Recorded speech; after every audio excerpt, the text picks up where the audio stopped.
안녕하세요. 책사랑 오스컨입니다. 신인간혁명 제14권 202페이지부터입니다. 저자는 이케다다 이사쿠, 펴낸 것은 화강신문사입니다. 내일은 와카야마에 가야 하는데 갈 수 있겠지요? 모두가 기다리고 있으니 어떻게든 가야만 합니다. 괜찮겠죠? 이튿날 21일 저녁 와카야마 현 현립체육관에서 열리는 간부회에 신씨가 참석하기로 되어 있었다. 의사는 대답이 궁했다. 당연히 갈 수 있는 상황이 전혀 아니다. 아니, 가게에서는 안 된다고 생각했다. 그러나 신이치의 기백에 눌려 안 된다고 말할 수 없었다. 또 공기가 좋은 와카야마 쪽이 몸에 좋지 않겠느냐는 생각이 머리를 스쳤다. 의사는 머무적거리면서 대답했다. 가시려면 열이 섭씨 38도 이하로 내려가야 하는데. 그러나 무리일 것이라고 의사는 생각했다. 그 말을 들은 신이치의 눈이 빛났다. 그래요? 38도 이하라고 했죠? 그로부터 1시간쯤 지났을 무렵 의사가 또다시 체온을 쟀다. 39.8도로 아주 약간이지만 내려간 상태였다. 기침도 가라앉고 있었다. 신이치가 의사에게 말했다. 고맙습니다. 편안해졌습니다. 오늘 밤은 이제 괜찮으니 내일 다시 진찰해 주십시오. 갑자기 오시라 해서 미안합니다.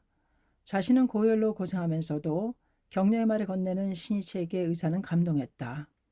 그럼 내일 오겠습니다. 오늘 밤은 반드시 안정을 취하십시오. 의사가 돌아가자 신이치가 미나코에게 말했다. 어떻게든 와카야마에 가고 싶소. 반드시 가겠소. 신이치는 밤새 자면서 줄곧 식은땀을 흘렸다. 속옷을 몇 번 입고 갈아입어 결국엔 갈아입을 옷이 없어지고 말 정도였다. 잠도 꾸벅꾸벅 졸 뻔 금방 깨어 숙면을 취하지 못했다. 옆방 대기실에서 미네코가 작은 목소리로 열심히 창자하면서 신경을 곤두세워 신이치의 방에서 나는 소리에 귀를 기울였다. 방에서는 신이치가 푸푸하며 가쁘게 몰아쉬는 숨소리가 들려왔다. 미네코는 안절부절 못했다. 끝내 이날 밤은 한잠도 못 자고 계속해서 제목을 불렀다. 아침이 밝았다. 신이치는 일어나려 했다. 열은 내린 듯했다. 그렇지만 몸에 힘을 줄 수가 없었다. 전날부터 식사다운 식사를 하지 못했기 때문이리라. 그러나 식욕이 없었다. 조금이라도 체력을 회복시켜야 한다고 생각했지만 스프를 입에 대는 것이 고작이었다. 스프를 다 먹은 신이치에게 미나코가 말했다. 조금 전에 모리카 총무가 오셔서 와카야마에는 저희끼리 가려고 생각하니 선생님은 아무쪼록 쉬어야 한다고 하셨습니다. 신이치는 묵묵히 다시 이불을 덮고 누워 눈을 감았다. 미나코는 신이치가 와카야마행을 단념했나 하고 생각했다. 기나긴 싸움이다. 미네코는 내심 한시름 놓았다. 그렇지만 신이치는 결코 포기한 것이 아니었다. 반드시 와카야마에 가겠다고 창제하면서 필사적으로 병마와 계속해서 싸우고 있었다. 남묘 호랭개교는 사자우와 같으니 어떠한 병인들 장애를 할 손가. 어서 1124쪽 성운이 신이치의 내리에서 메아리 쳤다. 이런 병에 질성 싶은가. 마음속으로 외치면서 진지하게 기원했다. 땀이 몸에서 뿜어져 나오는 것 같았다. 오전 11시가 지나 신씨는 감았던 눈을 뜨고 시각을 물었다. 그리고 나서 속옷을 갈아입었다. 대기하고 있던 의사가 깨어나신 듯하니 진찰하겠습니다. 라며 방으로 들어왔다. 우선 맥을 짚고 체온을 쟀다. 그 순간 놀란 얼굴을 했다. 몇 도씨입니까? 섭씨 37.8도까지 내려갔습니다. 신씨 얼굴이 빛났다. 그럼 와카야마에 갈 수 있겠군요. 의사가 청진기를 갖다 댔다. 얼굴이 어두워졌다. 폐에서는 변함없이 이상한 숨소리가 나기 때문이었다. 의사는 얼굴을 들고 입을 열었다.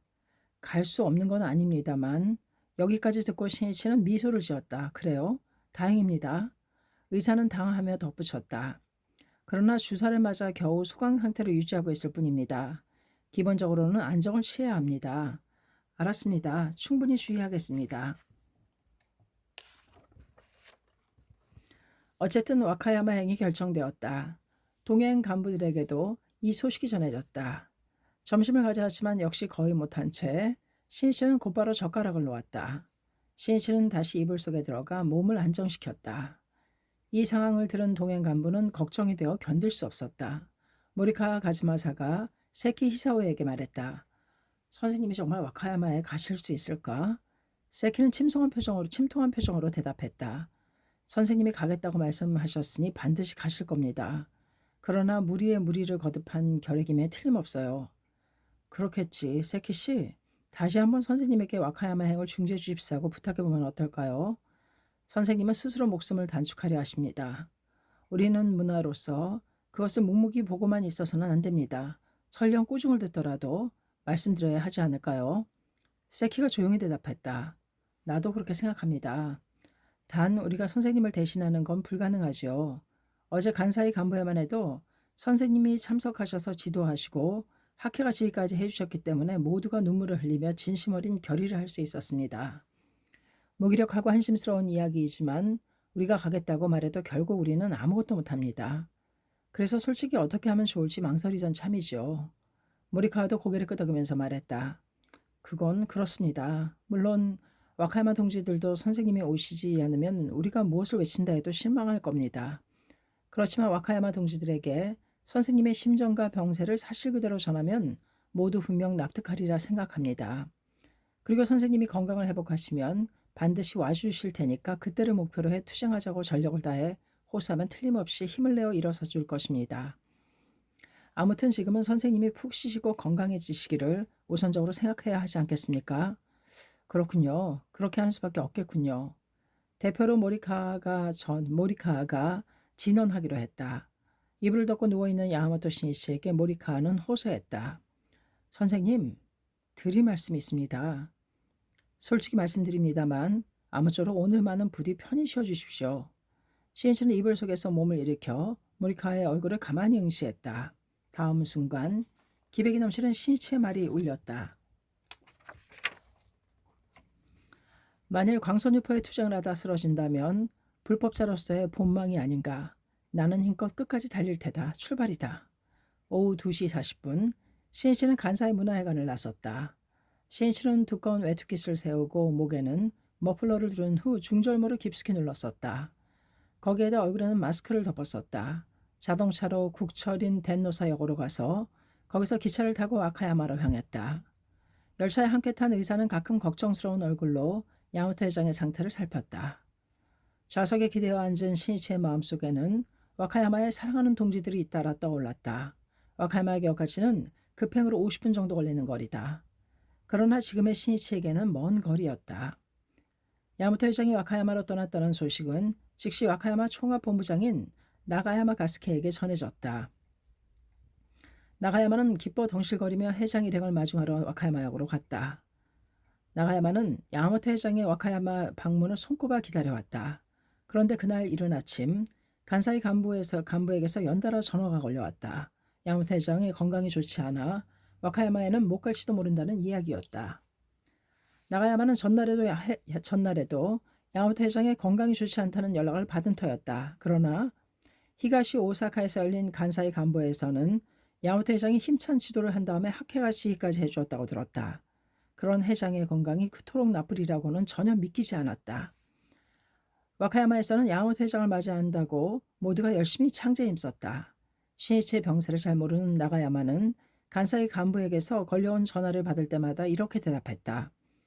어쨌든 와카야마의 동지들은 야마모토 선생님을 기다리고 있습니다. 그 말만 전해주십시오.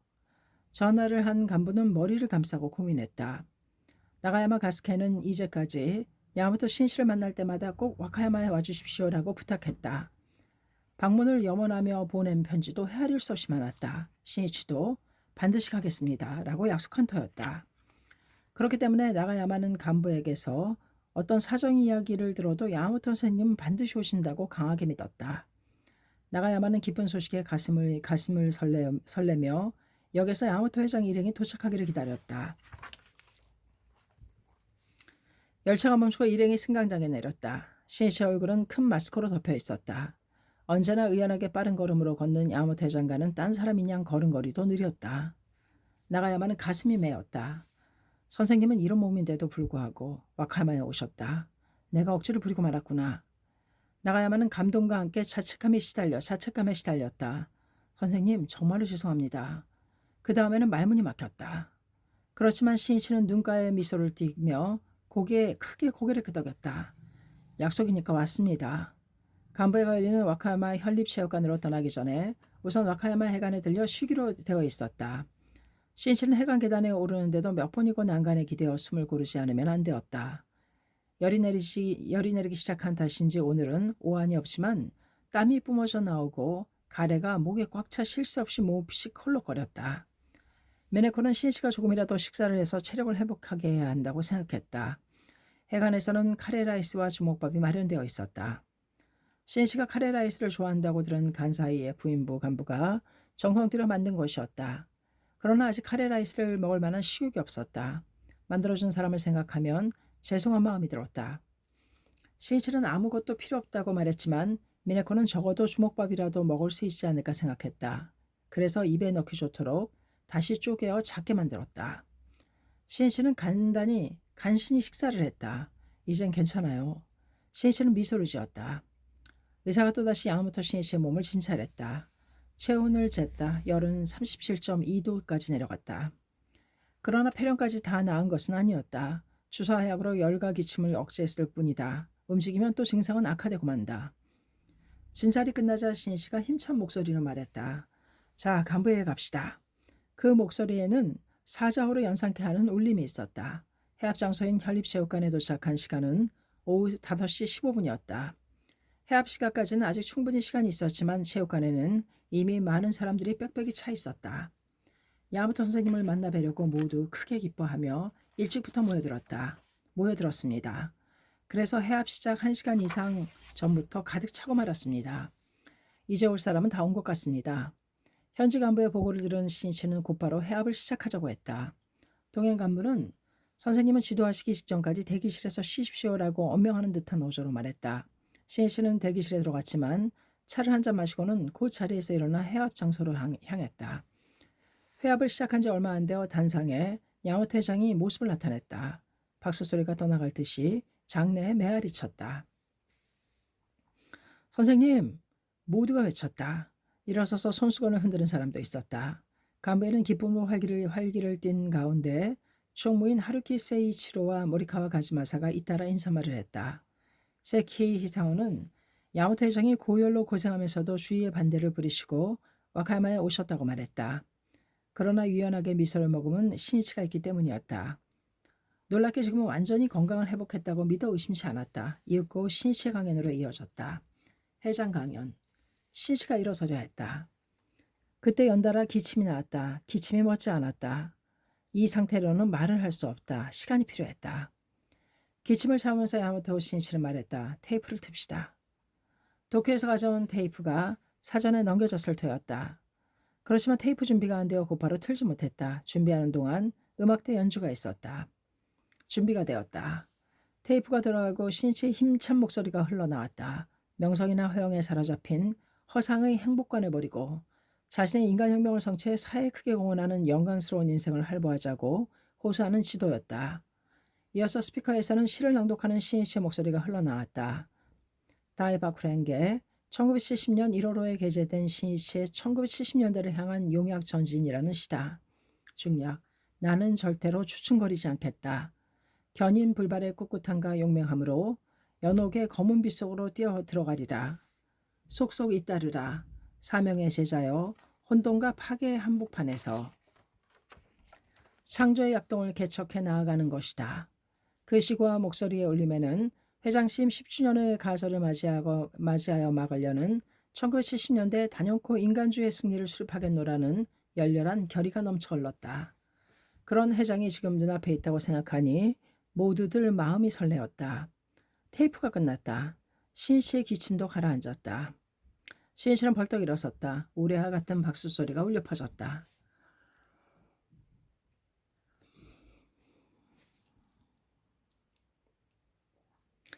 와카야마의 여러분 오랜만입니다. 건강하셨습니까? 예. 모두의 목소리가 하나가 되어 메아리쳤다. 저만 건강하지 못하군요. 감기에 걸리고 말았습니다. 선생님 힘내세요. 장내에서 목소리가 나왔다. 그렇죠. 힘을 내야지요. 자, 모두 일제히 외칩시다. 화기애애한 분위기가 장내를 감쌌다. 신이치는 주먹을 쥐고 외쳤다. 와카야마는 기필코 투쟁하겠다. 환희 찬 모두의 목소리가 밀물의 파도 소리처럼 울렸다. 와카야마는 단연코 승리하고야 말겠다. 와카야마를 보라. 참석자들은 볼을 발갛게 상기시키면서 야마토 신이치의 말을 복창했다. 일제히 외치고 이어서 신이치는 고족대와 음악대 그리고 고등부 멤버들에게 잇따라 위로와 격려의 말을 건넸다. 모두 긴장이 풀리고 마음은 하나로 융합되었다. 신이치는 가책 방법 멸제초 등의 어설을 배독하면서 무명의 민중 속에서 일어난 묘법의 새로운 힘에 대해 당시 않는 중상과 박해가 있는 것은 불법의 법리에 비추어 당연한 현상이라고 말했다. 그리고 그 갖가지 난해의 도전에 투정하는 가운데 비로소 대공덕, 대복운을 받아 숙명전환, 일생성불을 이루는 직도가 있다고 말하고 이렇게 호소했다. 권력에는 인간을 지배하고 예속시키려는 마성이 있어 민중 세력의 대두를 반드시 저지하려고 합니다. 그러므로 민중이 현명해지고 강해져야 합니다. 민중이 왕이 되는 진정한 민주주의 시대를 구축하는 투쟁이 우리의 광선유포이며 그 위대한 리더가 바로 여러분입니다. 또 사도초의 니치렌에 의하여 일본국의 존망을 결정내리라. 비유컨대 길에 기둥이 없으면 집에 기둥이 없으면 지탱할 수 없고 사람에게 혼이 없다면 사인이니라. 라는 성운을 배독하고 종교와 사회의 관계에 대해 말했다. 교육이든 정치든 거기에는 인간의 사고방식이 반영되어 있습니다. 그리고 그 생각의 근본이 되는 것이 종교입니다. 그러므로 종교는 시대와 사회를 결정짓습니다. 그럼 인간 소외가 두드러지고 공해가 만연하며 혼돈에 빠진 현대 사회를 구제할 가르침은 무엇인가 하는 니치렌 대성님께서 설하신 생명의 대법리밖에 없습니다.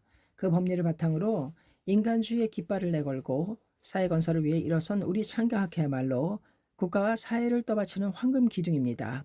아무쪼록 우리의 종교운동, 민중운동만이 인간을 소생시키고 사회와 시대를 아름답고 상쾌한 활력을 줄 수 있는 유일한 힘이라는 사실을 확신하시기 바랍니다. 그리고 모두가 마음을 합쳐 일파가 만파를 부르듯이 더욱 크나큰 광선유포의 조류를 일으키지 않겠습니까? 전혼을 기울인 야마토 신씨의 강연이었다. 시간은 10분, 15분, 20분 이렇게 지나갔다. 아내의 미네코도 의사도 동행 간부도 강연하는 신씨를 조마조마한 마음으로 보고 있었다. 이런 한계를 넘는 것이 이미 한계를 넘은 것이 분명했다. 아무쪼록 빨리 끝내셨으면. 그것이 의사의 거짓없는 심정이었다. 신씨의 이야기는 24분에 이르렀다. 식소는 학회가 합창으로 이어졌다. 총합본부장인 나가야마 가스케의 지휘로 위풍당당의 노래를 합창하고 이어서 세키 히사오와 모리카와 가즈마사 등 총무 4명의 지휘로 여명은 가깝도다를 불렀다. 학회가를 합창하는 중에 신씨는 고령자를 발명하면 무대 아래로 불러서 염주 등을 선사하고 악수를 나누며 격려했다. 합창이 끝나자마자 장내 여기저기서 선생님 하는 외침이 일어났다. 학회가를 지휘해 주십시오. 한층 더 커진 목소리가 울렸다. 신이치는 웃는 얼굴로 고개를 끄덕였다. 그때였다. 목에 가래가 걸리고 격렬한 기침이 엄습했다. 입을 막고 어깨를 크게 들썩이며 기침을 했다. 5차례, 6차례 이렇게 계속되었다. 심호흡을 크게 한번 해보았지만 가라앉지 않았다. 고통스러운 기침이 계속되어 또다시 10차례, 20차례로 울렸다. 연달의 마이크가 그 음을 잡아냈다. 기침 뒤에는 쌕쌕거리는 거친 호흡이 계속되었다. 모두 걱정스러운 얼굴로 단상의 신이치에게 시선을 쏟았다. 그렇지만 신이치는 겉은 호흡이 가라앉아 경쾌한 모습으로 일어섰다. 괜찮습니다. 그럼 제가 지휘를 하겠습니다. 환호성이 터졌다. 여러분이 기뻐해 주신다면 무엇이든 하겠습니다. 저는 여러분의 회장이니까요. 박수 소리가 크게 퍼졌다. 무슨 노래? 다케다부시. 좋아요 하겠습니다. 음악대가 연주하는 힘찬 선율이 울려 퍼졌다. 그만두십시오. 무대 끝에서 의사가 말했지만 그 목소리는 참석자들의 힘찬 손장난 소리에 파묻혀 들리지 않았다. 가이의 산들 태양빛에 빛나고 우리 출신의 걱정 없노라. 작자 요네야마 아이시 야마토 신이시는 부채를 쥐고 춤을 추듯 시위하기 시작했다. 천공을 날아다니는 듯한 늠름한 동작이었다. 병마여 올 테면 오라. 어떤 일이 있어도 나는 투쟁한다. 신이치는 대우주의 편만한 마에게 결연히 싸움을 걸고 있었다. 미네코는 지휘하는 신씨를 보며 필사적으로 창제했다. 절대로 쓰러지지 않게. 미네코는 광선유포를 위해 끝까지 살아야만 하는 신씨를 대신해서 병은 자신이 받겠다고 끊임없이 생각했다. 사실 병마여 내게로 모여라 라며 기원한 적도 있었다. 그러나 어느 날 아내의 마음을 깨트려본 신씨가 그건 아니요. 자타 함께 건강하려고 기원하는 것이 진정한 불법이라오 라고 주의를 주었다. 이후로 그런 기원은 고쳤지만 대신할 수만 있다면 모두 자신이 받고 신씨가 건강하게 광선유포를 계속해서 지휘를 했으면 하는 미네코의 심정은 한결같았다. 와카야마 동지들은 기백이 넘치는 신이치의 지휘에 가슴이 뜨거워졌다. 선생님은 저런 몸인데도 지휘를 하신다. 모두가 눈물을 글썽였다. 그 중에는 신이치의 몸을 염려해 선생님 이제 그만하세요라고 외치고 싶은 충동을 억누르는 부인부도 있었다. 모두가 눈물 어린 눈으로 이 광경을 생명에 깊이 새기면서 마음속으로 다짐했다. 저도 투쟁하겠습니다. 기필코 승리하겠습니다. 그리고 힘껏 손뼉을 치며 목청껏 불렀다. 감격의 눈물로 목매어 부르는 가운데 대합창이 끝났다. 터져나오는 큰 박수 소리 속에 폐해가 선언되었다. 신실은 상의를 집어들고는 오른손을 높이 들어 모두에게 말했다. 그럼 또 만납시다. 언제까지나 늘 건강하세요. 커다란 환호성이 터져나왔다. 신실은 여느 때와 다름없는 모습으로 퇴장했다. 한다. 신실은 온 힘을 다 쏟아버린 상태였다.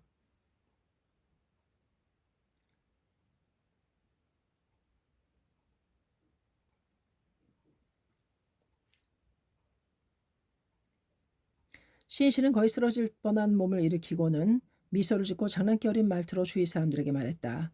이젠 기진맥진이군요. 무엇이든 해버리는 성질이라 녹초가 됐습니다. 누구에게도 걱정을 끼치고 싶지 않았다. 신실은 대기실로 돌아가지 않고 곧장 차를 타고 숙박할 호텔로 향했다. 좌석 깊숙이 몸을 기대면서 신실은 생각했다. 이겼다. 이것으로 와카야만도 새로운 10년을 향해 틀림없이 크게 비약할 것이다. 오늘 일을 영원히 잊지 않겠다. 피로가 극에 달해 몸이 어딘가로 빨려 들어가는 듯했다. 그러나 그것은 혼신의 힘을 다해 자신을 완전 연소시킨 흡족하고도 기분 좋은 피로였다. 이날 저녁 의사를 오사카로 돌려보냈다. 개업한 의사에게 더 이상 폐를 끼치고 싶지 않았기 때문이다.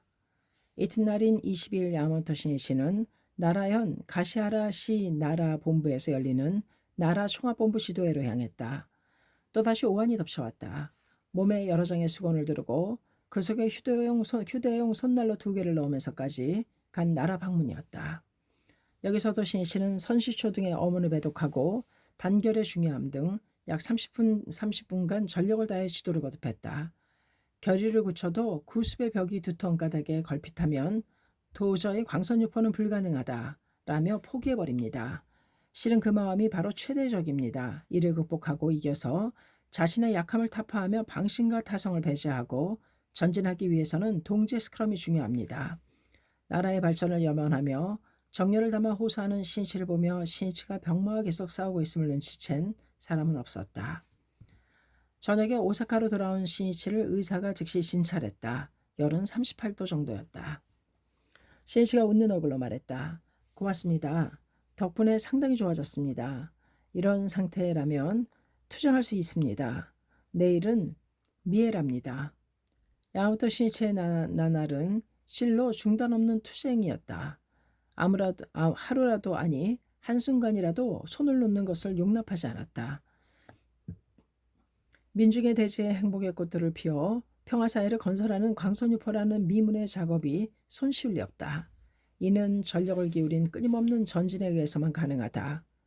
필사의 각오로 임하는 야마모토 신이치의 행동에서 간사이 순회 간부들은 그 정신을 생명에 새겼다. 23일 오사카에서 미에로 향한 신이치는 오후 2시가 되어 되기 전에 마사카시에 있는 마사카 해관을 방문했다. 여기에는 400명 정도의 멤버들이 모여 있었다. 나와 더불어 나의 제자는 재난이 있을지라도 의심이 없으면 자연이 불게 이르리라. 천의 가호가 없음을 의심하지 말 것이며 현세가 안온하지 않음을 한탄하지 말지어다. 나의 제자에게 조석으로 가르쳐 왔건만 의심을 일으켜서 모두 버렸으리라. 어리석은 자의 버릇이란 약속한 일을 필요한 때에 잊어버리느니라. 이 성훈을 처음 듣는 사람도 있었다. 의미를 상세히 알지는 못해도 난이 다투어 일어난다고 기술하신 성훈이라는 점은 누구나 다 알고 있었다. 시인씨는 강하게 힘주어 말했다. 이 성훈을 정말 몸으로 배독할 수 있게 되면 불법의 진술을 실천하는 것이 됩니다. 이 성훈을 여러분은 앞으로 그리고 평생의 지침으로 삼기 바랍니다. 그 사람이 곧 니치렌 대성인의 진정한 제자입니다. 니치렌은 이 성훈을 강조했다. 나와 더불어 나의 제자, 바로 이 말씀에는 사제불이라는 크나큰 정신이 있습니다. 대성인과 더불어 스승과 같은 결의로 광선유포에 매진하려는 사람이라면 진실한 제자입니다. 신심은 지위나 직함과는 관계없습니다. 일체는 자신의 뜻으로 결정됩니다. 그리고 스승과 함께 전진하는 사제불의를 실천하는데 일생성불의 길이 있습니다. 재난이란 여러 가지 난입니다. 이웃 사람들에게 욕설을 듣는 경우도 있을 겁니다. 또 매스컴에 비난하는 경우도 있겠지요. 더 나아가 권력과 온갖 세력이 학회를 무너뜨리려고 교묘한 핵책이나 모략을 꾸며 길을 쓰고 공세를 취하는 경우도 있을 겁니다. 그러나 어떤 경우가 되더라도 어떤 현상이 일어나더라도 절대로 신심의 의심을 가져서는 안 됩니다. 제목을 끝까지 물으며 유일한 광선유포의 단체인 학회와 함께 단호히 나아가야 합니다. 의심이 없으면 신심의 일념이 흔들리지 않으면 자연히 불기에 이르리라 라는 말씀처럼 일생성불은 틀림없습니다. 최후에는 대공덕, 대복운을 쌓아 최고의 행복경애를 이룹니다. 따라서 천의 가호가 없고 매정한 처사나 괴로운 일을 겪었다고 해서 의심해서는 안 됩니다.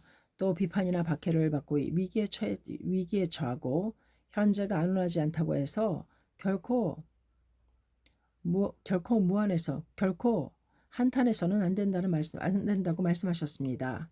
시인씨는 멤버들에게 시선을 쏟았다. 진지한 얼굴이었다. 그러나 대성인께서는 그와 같이 당신의 제자들에게 아침 저녁으로 가르쳐 왔건만 일단 유사시에 대난이 일어나면 모두 신심을 버리고 말았다고 한탄하셨습니다. 그리고 약한 자는 언제나 그렇듯 가장 필요한 때가 되면 약속한 것을 잊어버리기 마련이라고 말씀하셨습니다. 일단 유서씨에 어떻게 하는가? 실은 그때 비로소 평소의 신심이 나타납니다. 언제나 무책임하던 사람이 유사시에만 갑자기 신심이 강해질 리 없습니다. 유도와 검도만 해도 그렇습니다. 익히지도 않고 연습해서 치기만 하는 사람이 시합 때만 달인이 될 리는 없습니다. 그러므로 평소의 신심이 중요합니다. 날마다 강한 인내로 묵묵히 물이 흐르는 것처럼 신심해야 합니다. 자신의 생명을 연마하고 철저히 단련해 신심에 대한 절대적인 확신을 길러두어야 합니다. 그렇게 해두어야 비로소 중요한 때에 힘을 낼 수 있습니다. 한 사람 한 사람의 결의를 촉구하듯 신씨가 말했다. 그럼 일단 유사시란 어떤 때를 말하는가? 개인의 경우에는 자신이나 가족이 큰 병에 걸렸다든지 불의의 사고를 당하거나 사업이 도산하는 그런 때가 바로 일단 유사시입니다. 이는 자신의 과거 원한 것부터의 수급이 나온 것이기에 실로 숙명을 전환할 기회입니다.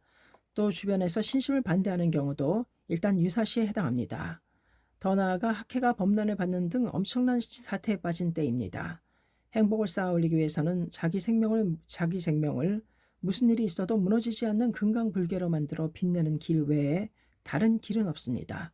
그리고 난이야말로 생명을 단련하는 최고의 연마제입니다. 따라서 대난을 겪은 때가 바로 자신의 숙명을 전환하고 경애혁명을 이루는 절호의 때라 할 수 있습니다. 그러므로 자진해서 힘껏 난에 도전하는 용기가 없으면 안 됩니다. 겁쟁이여서는 절대로 안 됩니다. 학회는 20년간 순풍의 돛을 단 듯이 순조롭게 진행되어 왔습니다. 크게 발전했습니다.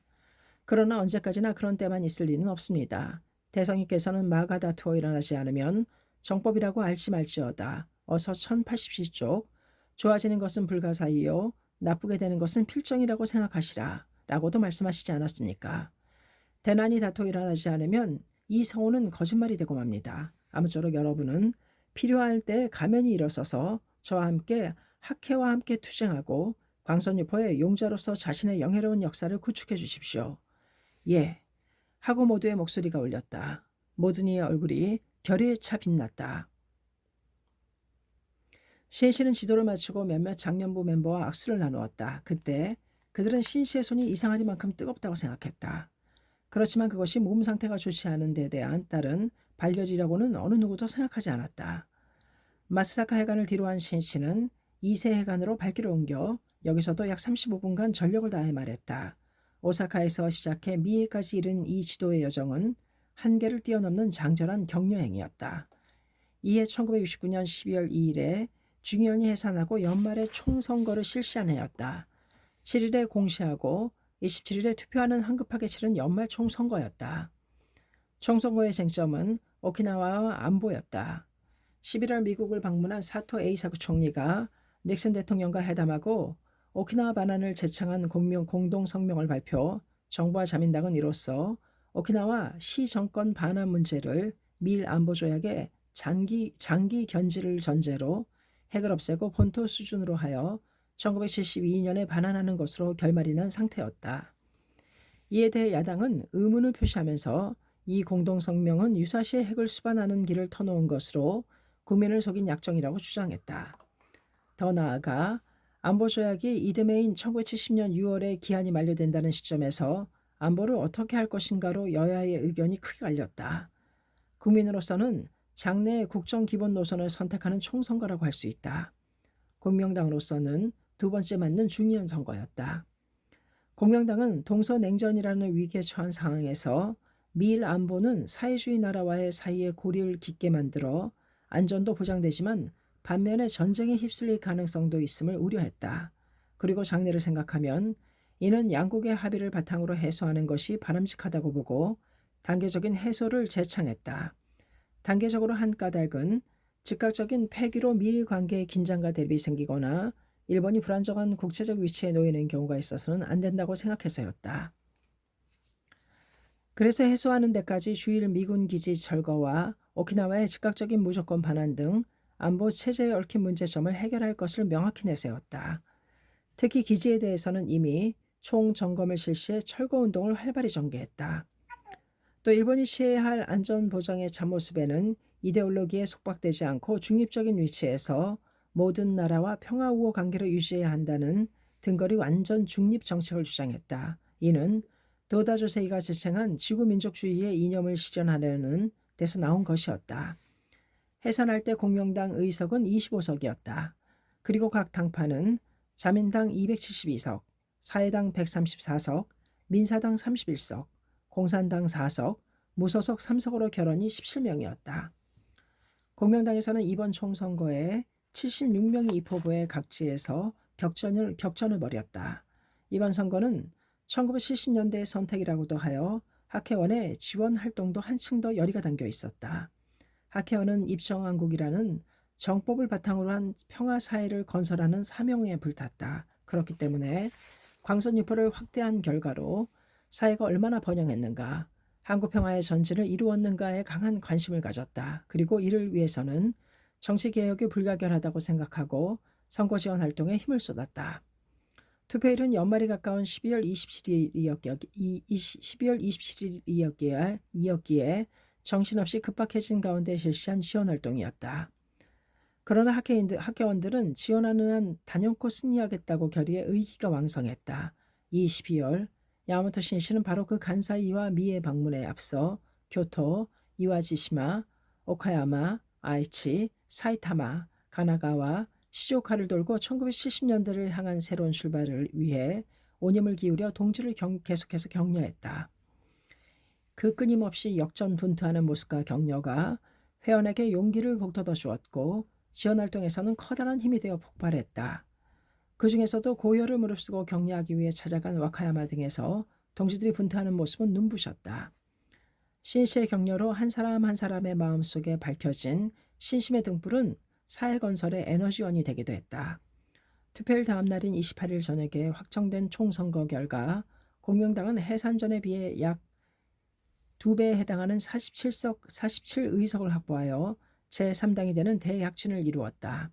도쿄 그리고 간사이, 규슈에서는 전원 당선되었다. 자민당은 해산 때보다 16석을 늘려 288석이 되었고 사회당은 134석에서 90석으로 격감했고 민사당 31석, 공산당 14석, 무소속 16석이 되었다. 개표 결과를 전하는 신문에는 공명, 약진 제3당, 공명 47로 제3당 등의 표제어가 약동했다. 정치의 흐름을 바꾸는 역사적인 승리라고 할 수 있다. 열심히 총선거 지원 활동을 한 학회원은 공명당 대승리로 열광했다. 학회원은 이번 지원 활동에서 예상외의 역풍을 만나 고전한 만큼 그 기쁨 또한 각별히 컸다. 실은 후지사와 다스조라는 정치평론가가 쓴 창가학회 비판서 출판을 학회와 공명당이 방해했다는 비난이 들끓는 가운데 치른 선거의 지원 활동이었다. 투표일이 있기 4개월 전쯤 일본은 어떻게 해야 하는가라는 테마로 했다는 후지사와의 책 시리즈가 출판되었다. 제1권은 교육 문제였다. 8월 말 그 책을 선전하는 광고가 전설 안에 내걸리고 거기에 제2권으로 창가학회를 비판하는 책을 발간한다고 예고했다. 이를 본 학회원은 분노했다. 후지사와는 2년 반쯤 전에도 어느 월간지에 공명당과 학회를 비판했는데 억측과 편견에 따른 중상이었기 때문이었다. 또 후지사와는 텔레비전과 라디오에 나와서 독서를 퍼붓고 이를 돈벌이로 삼으며 창가학회를 광신도 집단으로 취급했다. 더욱이 학회 부인부들을 모욕하고 멸시하는 듯한 발언을 한 적도 있었다. 이번에도 또 학회를 중상해 언론 폭력을 거듭 휘두르겠다는 건가? 도대체 어떻게 할 작정이란 말인가? 학회원들이 마음고생을 겪은 만큼 이 광고는 모두가 품고 있는 분노의 불에 기름을 부린 것이다. 야마토 신이치도 이 저자의 언동에 분노했다. 자신에 대한 비방이라면 그래도 괜찮다. 그렇지만 다기직의 법을 위해 사회를 위해 존귀한 헌신의 땀을 흘리는 부인부 멤버를 모욕하는 것은 결코 용서할 수 없었다. 이 시기에 신이치는 그야말로 다망하기 짝이 없었다. 9월 2일부터 간사이 지도를 시작하여 전국 회원들을 격려하였고 정본당 건설을 위한 식전 행사 등으로 신이치 일정은 연말까지 빽빽하게 차 있었다. 회장 취임 10주년인 내년의 새로운 비상을 위해서는 전력을 다해 도움닫기를 개시해야만 했다.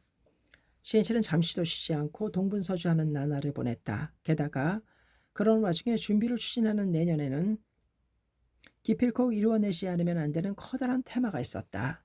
이는 회장 취임 10주년의 가절을 맞이해 제2의 10년을 향한 새로운 전진을 개시하기 위해 학회기구를 발본적으로 개혁하는 일이었다. 학회가 사회에 더욱 깊이 뿌리를 내려 모두가 힘을 발휘할 수 있도록 신이치는 더욱 근대적인 조직으로 발전시킬 계획을 짰다. 노다조세이가 서거한 뒤 회원 약 80만 세대로 출발한 학회는 이제는 750만 세대에 육박하는 사실상 일본 제1의 큰 교단이 되었다. 또 사회개혁에도 본격적으로 착수, 정치 세계에서도 학회가 모체가 되어 탄생한 공명당이 정계의 새로운 힘으로 대두됐다. 그런 가운데 학회의 사회공헌과 지역사회에 대한 기대도 높아져 갔다. 광선유포란 불법의 인간주의를 바탕으로 하는 시대와 사회를 건설하는 일이라고 할 수 있으리라. 그 사명을 완수하려면 학회기구와 조직도 시대의 진전에 맞게 개혁하여 사회에 더욱 공헌하고 신뢰받는 개방된 단체로 만들 필요가 있다. 그런데 학회기구의 골격은 기본적으로는 초창기와 거의 다를 바 없었다. 그런 만큼 일본 제1의 교단이 된 지금이야말로 새로운 시대에 즉시 응할 수 있는 근대적인 기구의 조직으로 개혁하는 일이 급선무이며 거기에 광선유포를 새롭게 전개하는 요체가 있다고 신이치는 생각했다. 그중 하나가 입회한 회원이 소개자와 같은 조직에 소속하는 지금까지의 새로 선 조직에서 지역을 기반으로 한 가로선 즉 블록 조직으로 전면적으로 개편하는 일이었다. 당시는 이미 각 현의 조직도 정비되어 예를 들면 홋카이도나 규슈 등에 거주하는 자가 도쿄 지부에 소속되는 경우도 없어진 터였다. 그러나 도쿄도에 있는 지부를 예를 들면 지부 멤버의 거주지는 도내 전역은 물론 심할 경우 인접한 현해까지 흩어져 있었다. 학회가 지역에 깊이 뿌리를 내려 사회 공헌하기 위해서는 블록 조직으로 이행하는 개편이 불가결했다. 또한 신이치는 회장인 자신에게 과중하게 걸려있는 업무 부담에 지나칠 정도로 집중되어 있는 책임을 가능한 한 분담하여 조직을 더욱 합리적으로 만들기 위해 부회장제 도입도 생각했다. 더욱이 공명당과 학회관계에 대해서도 사회로부터 오해를 받는 경우가 없게 운영과 기구 면에서 더욱 명확하게 계획을 세워서 나누는 방향을 모색했다. 앞으로의 사항들을 순차적으로 실행에 옮겨 새로운 시대에 적합한 보진을 갖추는 일이 신이치에게는 가장 중요한 과제였다.